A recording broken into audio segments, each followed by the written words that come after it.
How can I slow my aging to live longer?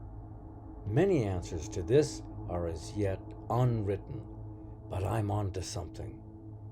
Join me and contribute to its writing. It is said that the human body can live to about 120 years, but all our lives we eat wrong. I am not healthy because I'm strong. I am strong because I'm healthy. And there's a difference.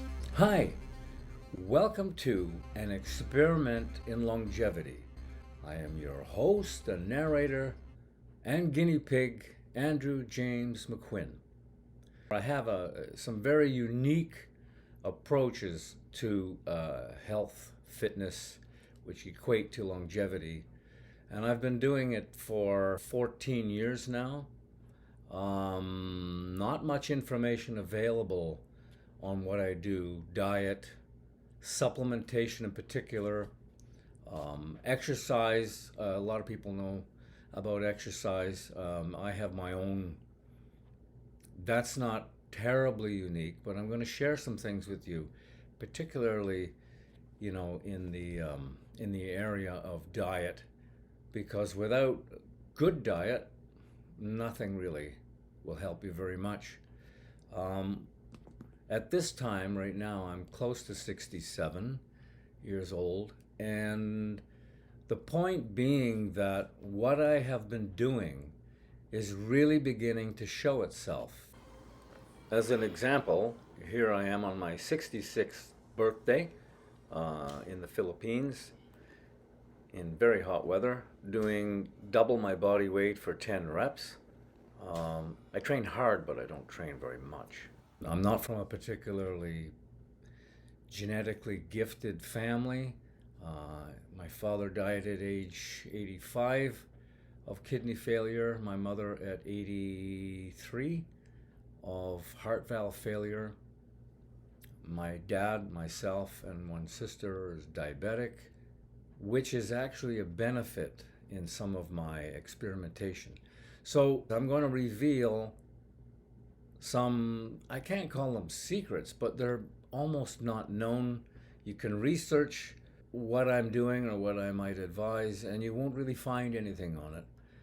Some of the supplements, my use is off-label. It's not what they're advertised for doing, but there are clinical trials on some of these things, on all of them actually, that don't seem to make it to the surface of the general public. What I'm doing is pioneering. Any precautions that you get on some of these supplements are not really proven. That's what I'm doing. I'm testing it, and there are other people in the world doing it, but it's pretty rare you ever come across any comments that on anything that relate to what I'm doing.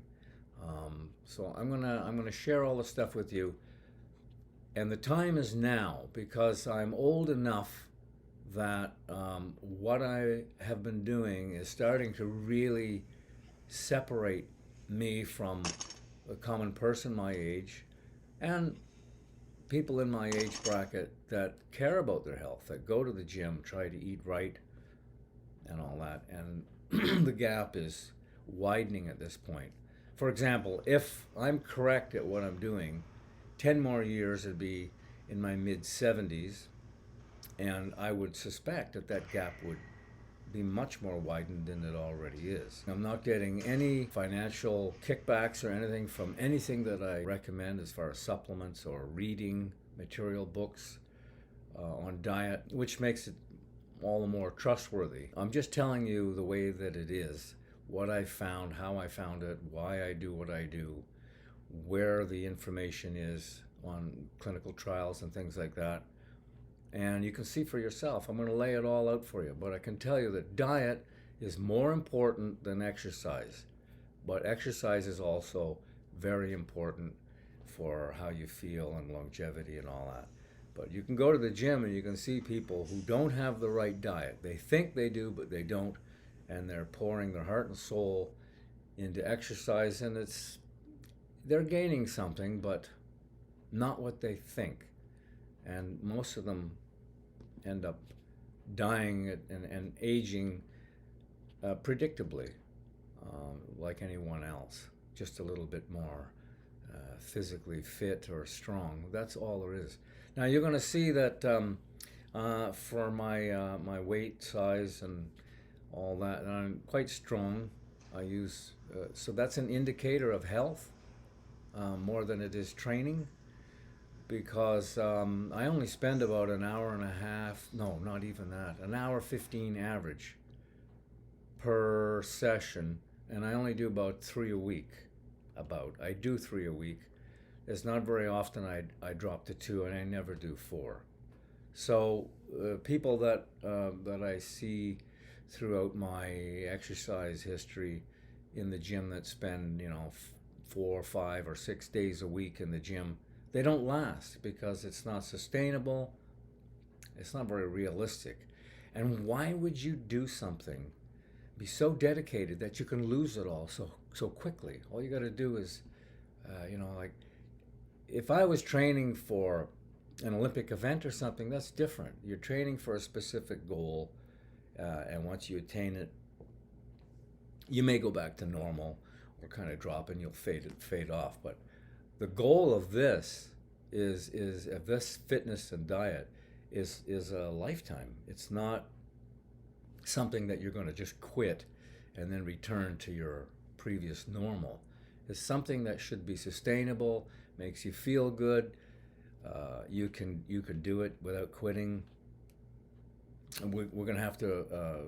It's mainly geared for elderly people, but anybody 30 years old. The sooner they know what what I'm doing, the sooner they can start, because our diet also screws us up in our older age. It takes time. What we do wrong takes time to show the consequences, and that's probably why we do things wrong so often, is because it doesn't come back and bite us uh, in real time.